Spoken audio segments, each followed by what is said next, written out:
Welcome back to the final episode of This Monster Wants to Eat Me. So in the previous one, we got something of a resolution, I guess, or I guess a solution to the situation that Hinako found herself in, and it was by no means a satisfying or an easy or just an overall like positive resolution to the entire situation.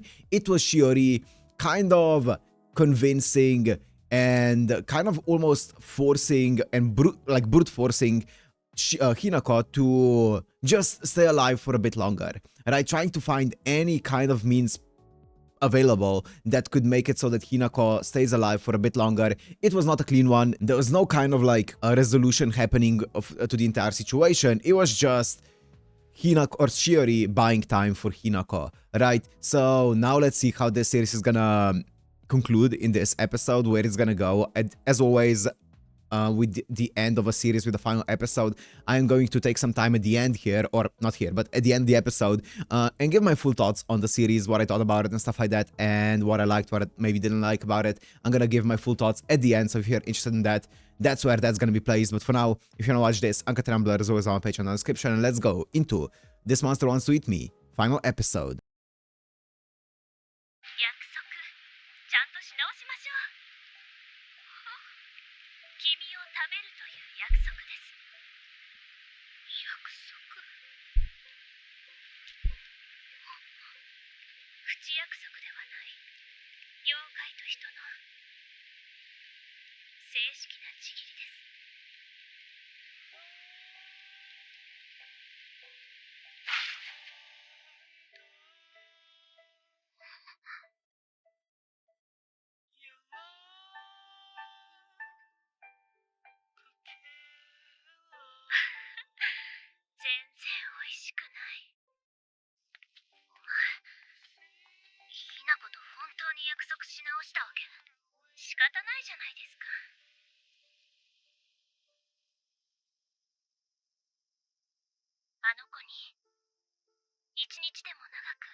私にくれたものなら大切にしなくちゃいけませんね。 Here we go. This is where we ended off. アイス溶けちゃいそうですよ。大変大変。可逆趣味なんだか非逆趣味なんだか。でもこのまま放っておいたら。しおりさんね、今度はちゃんと食べてくれるって。余計大変なことになりかねないし。なんだろう、ひなこかな。あ、これだ。 Wow. Okay, let's see what's gonna happen there. Warmth on the seafloor. That does not sound like a positive title. Warmth on the seafloor sounds like something that would mean like sweet embrace of death.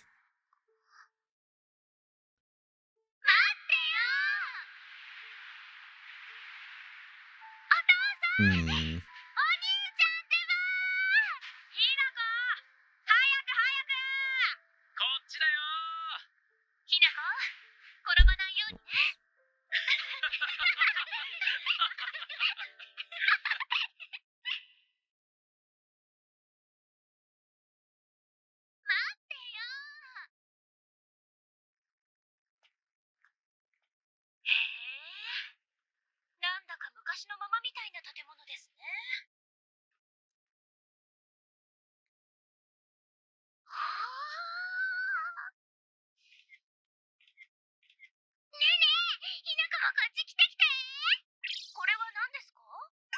Wrong person. Yep.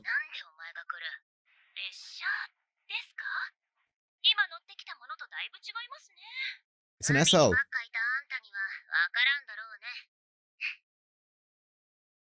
やおい、半魚人、取ってんだから画角入ってくるなよ。 Fish girl. 勝手に取らないでください。誰がお前を被写体に選ぶかっての。せっかく映ってあげようと思ったのに。ありがた迷惑。That's a nice place. めっちゃ映える。ひなこ、撮って。いいよ。 I love the fox. この辺 And the fox phone case. 行くよ。待って待って。これでよろしく。へへ。それじゃあ撮るね。はい、チーズ。おい、半魚人、なんか邪魔したろ。君は後ろに目がついてるんですか？ひなこ、これ。 So I guess this is the thing that she got on her phone, right? ひなこ、私と一緒に撮りましょうか。ひなこは私と撮るの？君は一人でその辺の柱とでも撮っててくださいよ。まあ、そうそう、そこの三角コーンと並んで撮ってろ。じゃあ That banter is so fun. に分けてください。ひなこはどっちと撮りたいですか？ここはじゃんけんで決めよう。あはは。いくよ。Of course.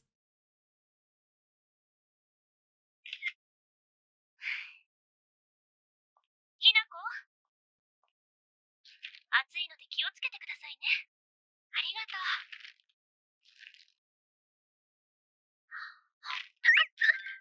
そんなにですか？ It looks good. 楽しそうで何より。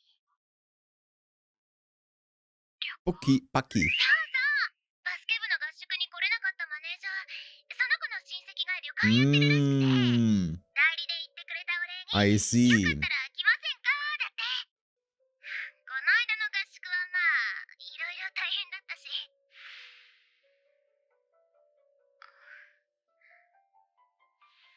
たまにはゆっくり羽も伸ばさなきゃ。今度の土日でね。あの合宿のお礼ってことは私もいいんですよね。当たり前でしょ。あんたも来い。おや、ひなこさ、小学校も中学校も修学旅行はお休みしてたじゃん。ここなら割と近場だし。 Also, I like how Miko is now, obviously because of she's seeing how much pain Shiori is also going through because of Hinako, right? She's carrying some of the pain, and she can see how much Shiori now cares for Hinako and stuff like that. I think that's kind of like the reason why Miko is kind of like putting aside her entire personal feelings towards Shiori and is like, you know what? At the end of the day, Shiori is gonna be a positive personality to be next to Hinako in these times, right? In this trip. So she's like, you know what? I'm gonna let her stay beside her because it's gonna be beneficial to Hinako, right? Even if I don't necessarily like her that much. That's cool. It's a nice development. わかった。行く。本当にいいの？めちゃくちゃ即決じゃん。行ってみたいな。やったー。それじゃあ行きますって返事しちゃうね。Ah. せっかくの旅行だから服も新しいの買っちゃおう。ひなこも一緒に買いに行くでしょ。そうだね。 Is this one of those things where it's like, I want to do as many things as I can before I die? 楽しみだね。しおりさ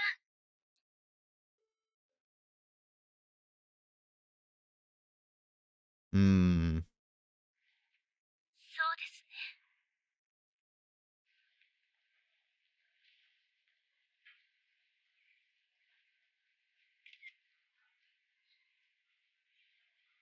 そういえば君、根城からそこそこ離れてますけど、いいんですか？昔ここらにいた化け狸と知り合いになって、土地の一部は私の縄張りにしてるから平気。カツアゲじゃなくて、タオカリですね。カツアゲっつったろ。あの子が楽しめるところなら、多少遠くてもついてくよ。変な約束とかのおかげで本当に楽しませていいんだかなんだかって感じだけど。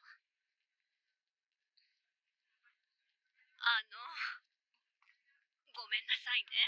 ちょっといいかしら。は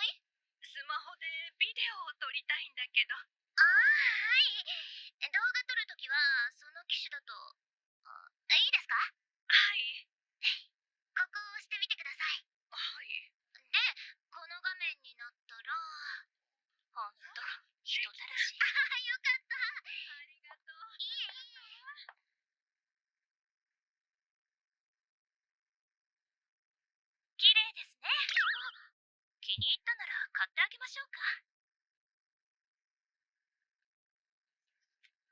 ほら、よく似合ってますよ。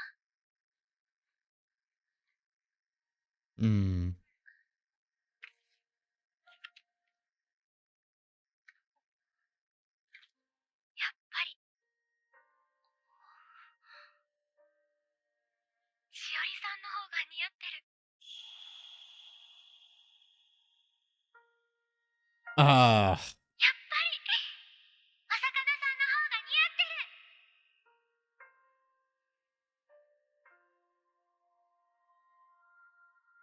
こっちはミコちゃんが好きそうだね。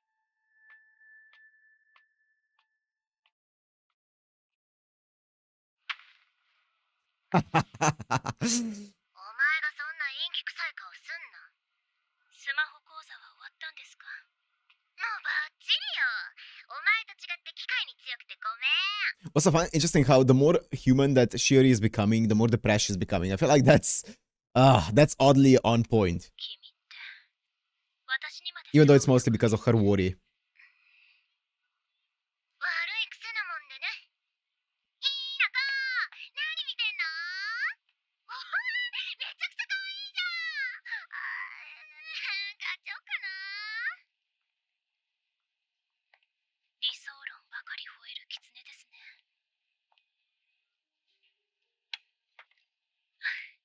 決めました。私はこれで。待てこら。Sake. 何か問題でも？一応高校生だから私ら。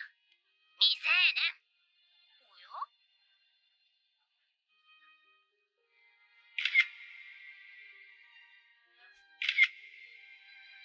年。おや？The cat. Aww.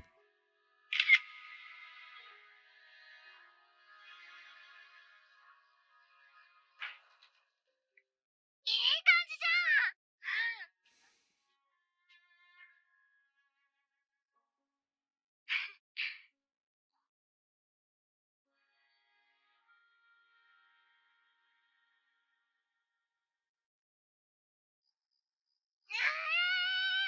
温泉旅館最高。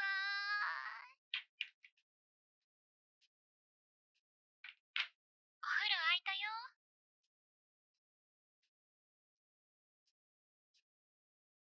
お風呂どうだった？めっちゃ良くなかった？お部屋にもお風呂ついてますって聞いてたけど、思ったより大きくてびっくりしちゃった。だよねだよね。ご飯も美味しいし、お布団もふかふかだし、もう一生ここで暮らしたい。お布団に溶けちゃいそうだよ。いつか君があの頃のように笑えたら、幸せになれたら、その時は。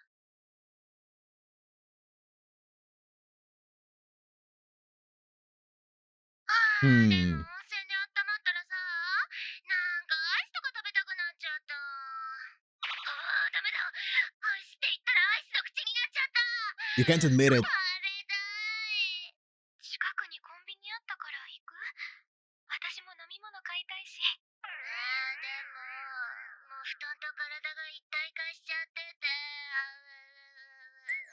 だから悪いんだけどさ、伴侶人と二人で行ってきてくれない？ Yep. いいよ。She's pushing for it quite a bit. アイス Interesting. そうだな。ひなこに任せるよ。本当に、この狐は。じゃあ行こっか。しおりさん。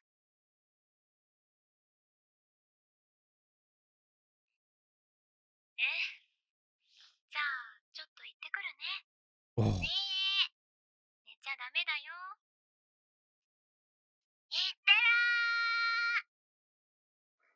ー。 Ooh. めっちゃ睨んでたな。Yep. あいつ。Yep. 二人揃って世話が焼けるんだから。とは言いつつ、すごく心配だったりして。Smile Mart, of course, not Family Mart. Don't want to get sued here. 荷物大丈夫？このくらいなら全然平気ですよ。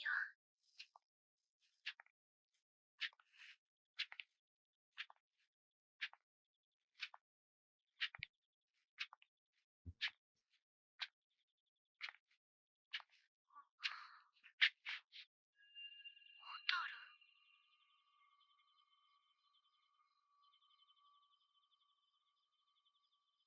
すごい。でも、ホタルよりももっと。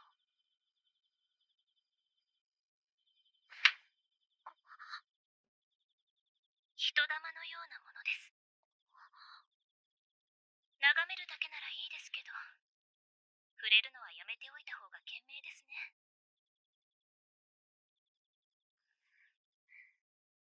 いい子いい子。海水浴場に行った日のことを思い出しますね。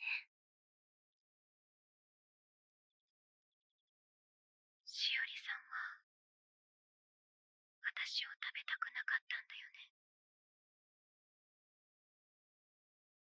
そうですね。約束なんかしてよかったの？それを君が言いますか？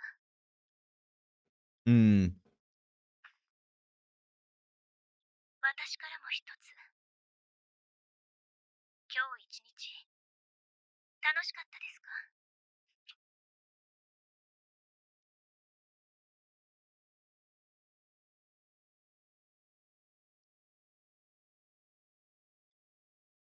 ひなこ。本当はどれだけ近場でも旅行なんて二度と行きたくないって思ってた。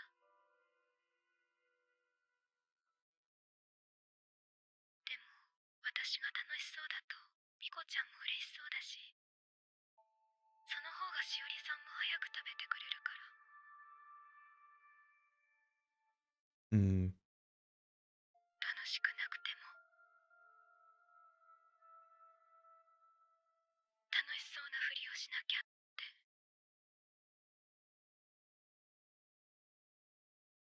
でも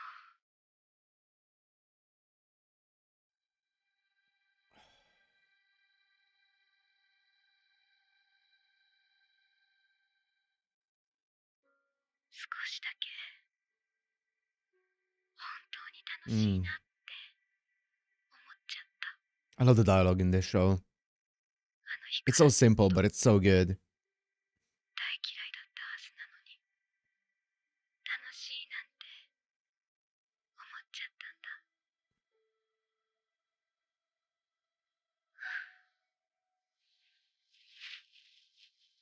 悪いことではないと思います。 Like, just Shiori asking Hinako if she had fun today. Man.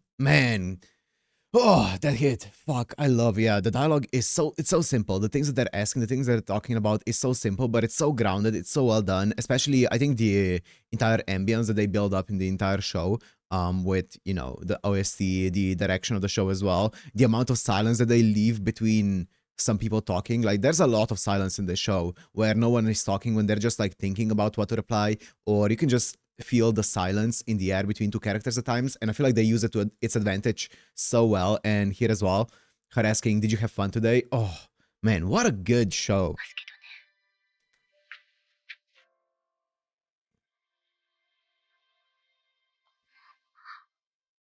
どね。The pin. あの日君と約束しなければ You wouldn't be here today.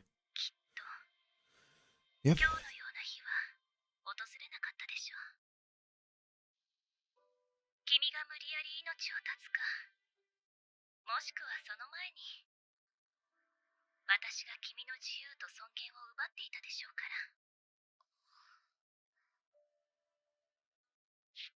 どうして君と約束したのか、簡単な話です。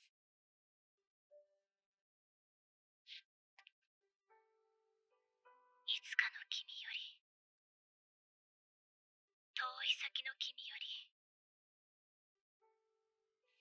手近な明日の君を選んだ。それだけです。 That was mean. さあさあ、早く戻りましょう。でないとあの狐がもう。 Ice cream's gonna be melted. ごめんね。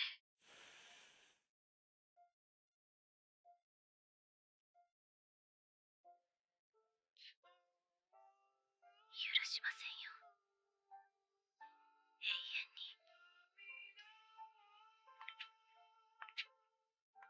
君が死んだ後だってずっと許しません。しおりさん、本当にごめんなさい。でも、この願いだけは、たとえ私に贈られるすべての祈りを振り払っても、いつの日かあなたの心を傷つけることになったとしても、あんな約束、お互いに無理やり押し付け合ったものだとしても、それでも私は。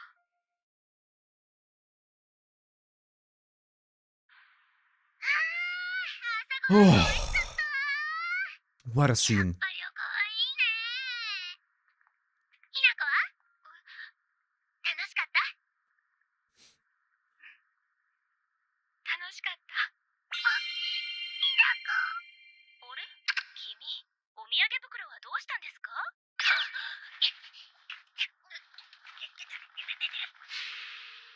旅館に忘れてきちゃった。え？取ってくる。電車が来るまでまだ時間あるから一緒に戻ろうか。うん、一人で大丈夫。ダッシュで取ってくる。先に行ってて。They're getting a lot of time together. おっちょこちょいですよね。本当に優しいね。まあ、お人よしではありますね。しおりさん、私は人でなしですよ。君を食べるだけのね。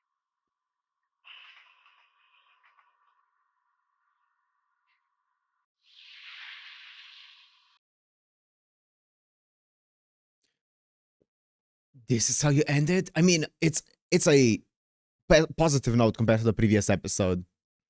For sure. It's on an upswing. For sure. たとえあの日の家族の祈りがまやかしだったとしても、いつの日か絶望の果てで終わりを迎えることになるとしても、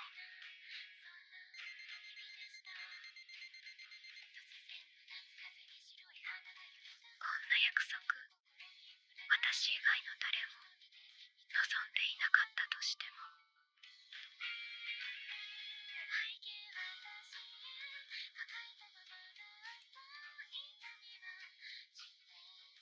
こんな約束、一時しのぎに過ぎないとしても、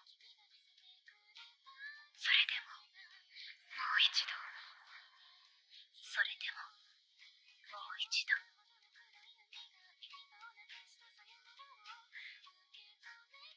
もう一度だけでも、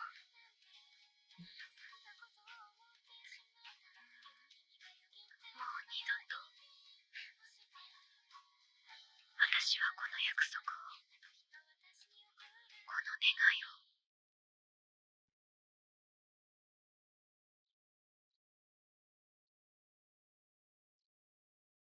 行ってきます。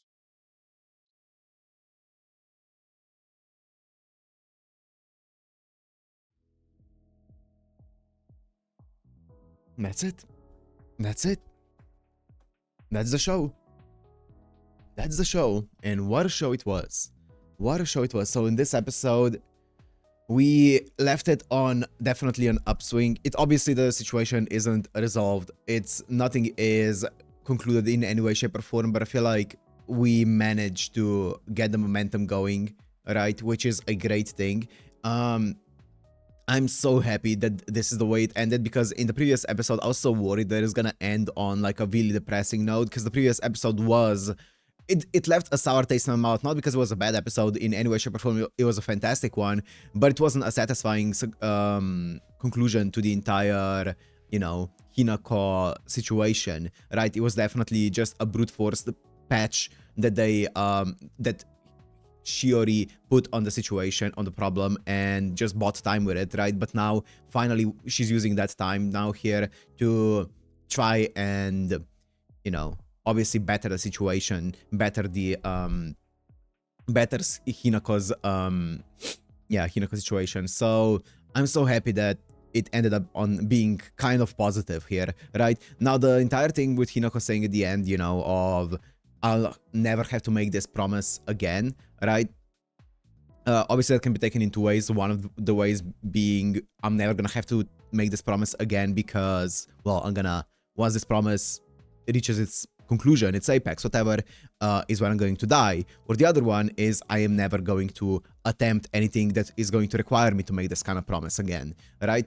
I hope it's gonna end up being the latter. I am going to take a guess that this anime or this manga is going to end up having a positive ending. I would be I don't know how it would end if it weren't that way, but holy shit, what a fantastic way to end it. What a fantastic series altogether. I want to talk about the series now, because this was just a really, really good. Actually, there are a few more things that I want to talk about in this episode here. That scene with Shiori talking to Hinako when they went to the konbini, right, to buy the ice cream and stuff. That scene where they showed like an adult version, or I guess an older version of Hinako. That was mean. That was so mean. Like what kind of person you're becoming in the future and stuff. Oh man, that was so mean. that was a mean scene. That got me. That got me in the feels. That was such a mean scene. And just her asking, as I talked about earlier when I paused, just her being like, hey, did you have fun today? Like, sometimes that's all you need, right? That's all you need, is you just need to have fun, you know, in the moment, to find enjoyment in life and stuff like that, right? And her asking, did you have fun today? Oh, that got me as well. That got me. What a well-written dialogue this show has. It's absolutely fantastic. Now, as I said, I want to talk more about the show. So all in all, I think this was an absolutely fantastic show. Absolutely fantastic. I don't know if it's underrated or not. I mean, it's getting good numbers on my channel, but I don't know how it's doing popularity wise, right? So I don't know if I'm not qualified to call it underrated or anything along those lines, but it's definitely a show that I think is absolutely fantastic and a lot of people should watch, because I think it is really, really, really, really good. Now, I do think that I guess the animation, let's go through like different aspects of the show. I think the animation of the show is as good as it needs to be. I don't think it does anything exceptional apart from, I think, the monster, not even the design, because that's not so much animation. I think the way that they animate the monsters is absolutely fantastic. They went above and beyond to not use CG for most of the monster animation, which I think made it look so fantastic, so good. The monsters looked incredible. Like, that was one thing where I was actually blown away by the animation, is how well they animated the monsters, especially Miko, right? The way that they animated Kitsune Miko is absolutely... It was absolutely terrifying. It was so well done. And yeah, as I said, the fact that they didn't use CG for it was, at least for most of it, was absolutely incredible to see, right? Big ups to the studio for actually committing to that. Those scenes looked fantastic. Apart from that, I think the animation was as good as it needed to be, right? I like the art style, but once again, nothing that stands out too much. It kind of reminded me of the Bloom Into You art style a bit, at least the character designs did. But that was even more muted than this one. This one was a bit more colorful and stuff. So yeah, when it comes to that, really good. As good as it needed to be. And then when it comes to the music, the OST in this show is absolutely incredible. Like, especially there's that one song, you know, that one OST with the lyrics as well. Oh, the vibes of that OST, that OST brings the vibes up to a 10. It's so good. Like, I don't know.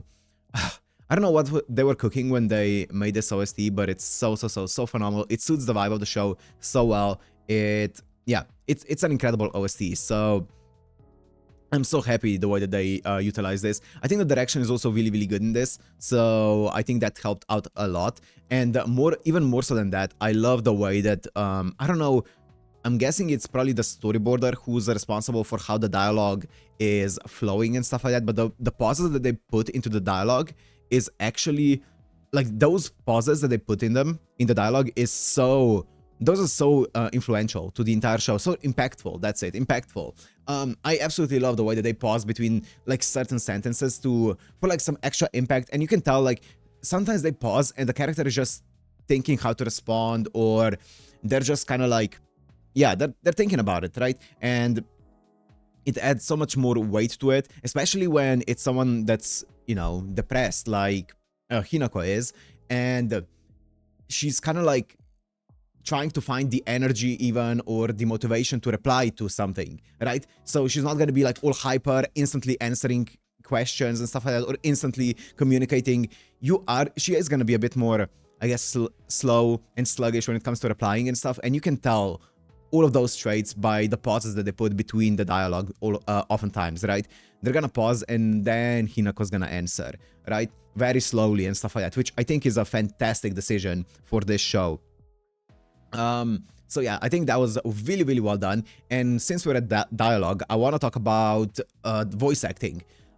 Obviously, I think the voice acting is one of the biggest standout points of this show, bar none. It's absolutely fantastic. Like, I don't know how... I don't know who was casting this, but whoever it is, I don't know how they managed to pull Yui Ishikawa, Ueda Reina, and freaking Fyro's Eye. Some of the biggest VAs in all of anime, they managed to pull 3 of them. And they absolutely killed it. I think their performance alone is enough to sell this series to more or less anyone that likes anime, right? I'm pretty sure every single anime fan that's ever like been interested in like looking into voice actors and stuff like that knows those 3 names. And they know that those 3 VAs are absolutely fantastic, and I think it's a selling point in itself. Even apart from all the other incredible things in this anime, that is one huge thing that I think adds to this show so much. I am so happy that they managed to get those VAs. I think they absolutely killed it, they absolutely crushed it, and the amount of emotions that they portrayed in this show, I don't think any of those VAs, as high profile as they are, I don't think any of them like called it in. I think every single one of them brought their A game, and it absolutely shows. It was so gut-wrenching. Their performances were very emotional, very good. I loved it.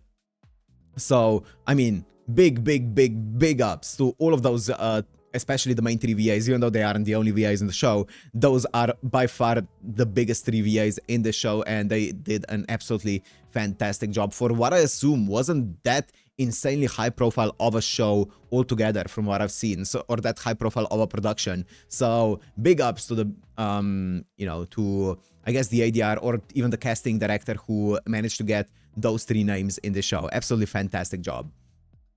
And I guess let's now talk about the contents of the show, right? Because this is kind of like the last and main aspect of the show, the contents of the show. I think the way that this show portrays depression is not something that I've seen a lot. It's really good, really grounded. I think it's also very interesting to see depression from a point of view of someone who has already gotten to basically the final step, right, of depression. It's not like a look into how someone gets more depressed over time. It's a look at someone who is already at a rock bottom, and people are trying to get them out of there. And I think it's a fantastic look at it. And also, I love the fact that it wasn't just a linear journey up, but I absolutely love the plot point of Shiori breaking the trust between Hinako and Shiori, and because that trust was basically a big, I guess, motivation for Hinako to get better, that trust being broken sent her down even a step lower to where Hinako was, which a step lower than rock bottom is, well, we saw what happened there, right? We saw what happened after that, after she got knocked down that far. So I love the way that they did it, and now trying to get her back up there was absolutely fantastic. And I love the way that these last 2 episodes like show like, it's heartbreaking to see Hinako being this happy after making a deal that basically guarantees her death, right? I think it's so effective. It's so effective, right? It is. It's so effective to show someone being happy for making a deal that they will die, right? Because at the end of the day, seeing someone who is really depressed happy should be a good thing. But when you see them happy in this kind of context, it's just gut-wrenching. It's just so sad. And I think it's such an impactful storytelling tool that they're using here. I absolutely love it. I think this show is definitely, I mean, it's definitely one of the shows of the season for me. Like, it's no questions asked there. It's definitely up there, especially when it comes to new shows of the season. It's definitely up there with Sanda for me. It's an absolutely fantastic one. I hope we get some kind of continuation in the future, because I feel like there's a lot of things that they could still do with this. I don't know how much of the manga there is out for this show. I don't know how much of it has been adapted already in this season, but I would love for this to continue and see where it goes from here. I would love to see what happens with Hinako and Shiori and Miko.